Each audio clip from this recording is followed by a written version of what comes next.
What does it feel like when you stutter? This is an interesting thing because it feels bad.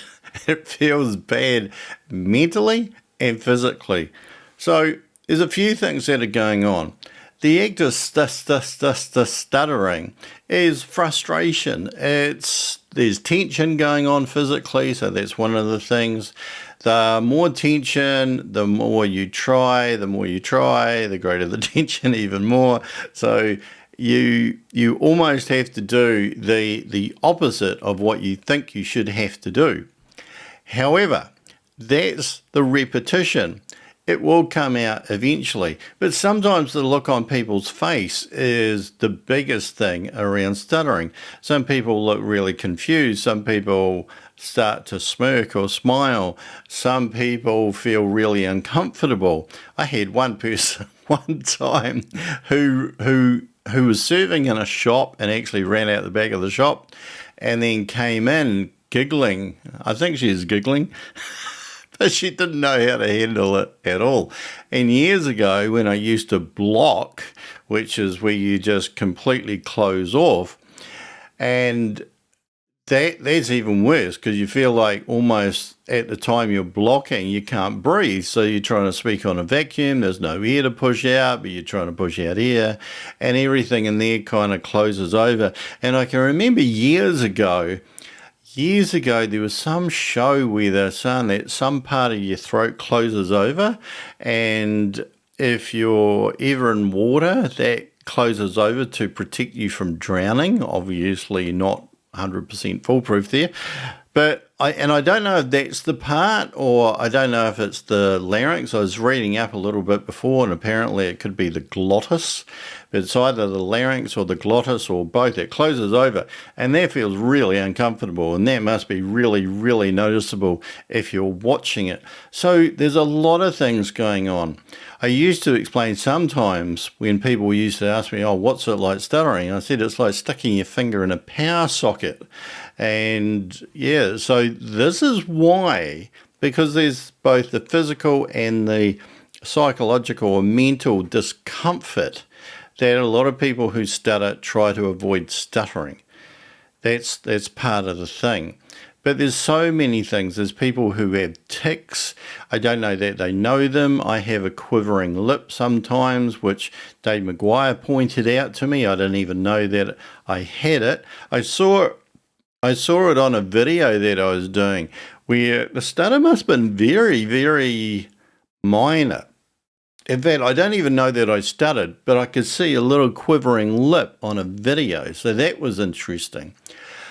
But this is one of the things, is that there's a lot of discomfort mentally and physically in a person who stutters that a person who doesn't stutter probably won't understand. Obviously, I'm not completely fluent, but what it means is that there's a lot of speaking situations that you try to avoid. I know that when I was a kid and I used to go to class, I had a little note that was written by my grandmother who raised me, and I used to hand that around. So I used to feel stupid that I'd hand that around.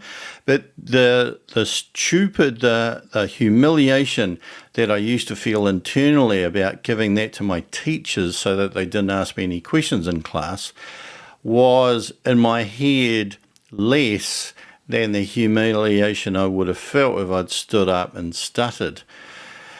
Interestingly, a lot of people at school didn't even know that I stuttered, which was interesting. I don't know if they hadn't been paying attention or whatever. But there was that. I know that one of the things that I did is I used to click my fingers a lot. And my mother took me to the doctor to see why her son clicked his fingers a lot.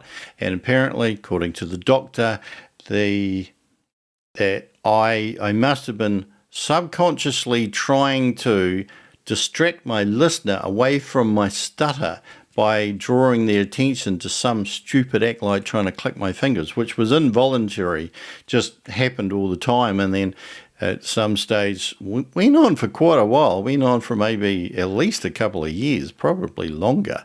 And then I just stopped doing it. So there's so many things that go on. But I think blocking and gasping for air would be the most noticeable. But it's just really frustrating. It's frustrating, it's humiliating, it's embarrassing, and it can be almost painful physically as well, depending on how it is that you're stuttering. I was watching something just last night, I think it was, on YouTube. It was a short by Mel Gibson, and he said the thing that most people fear is public, and I expected him to say public speaking. He said it was public humiliation, that people would do whatever they can to avoid being publicly humiliated. So that's how a person who stutters, not everybody, not talking for everybody, I'm talking for me and a lot of people that I've met who stutter, that public humiliation is what they feel and what we're trying to avoid. So at least now, if you know anybody who stutters and you're wondering why they won't pick up the phone or won't go out on a date or won't accept that job or that task to do, this could be part of it. Until next time, bye for now. Most people's number one fear is public humiliation, okay? I don't give a anymore. I'm not afraid of it because I've had plenty. And now it's just time for me to say I'm tough, because what does not kill you makes you stronger.